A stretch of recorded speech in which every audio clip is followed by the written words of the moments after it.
Так, сегодня у меня сухпайок армии Испании. Сейчас буду его открывать, ну и дегустировать. Надеюсь, дождик сильнее не начнется.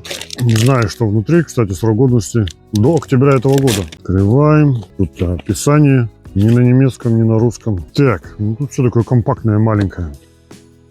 Какая-то паста. Паста. Сопа де поло. Я так понимаю, это сухой спирт. Поджигать. Раз. Блин, комары хавают. Такая вот баночка. Что-то.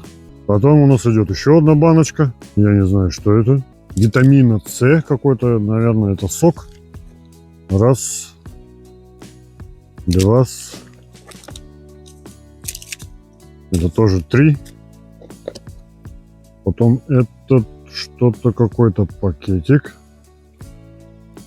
Такой вот. О, спички. Спички не горят.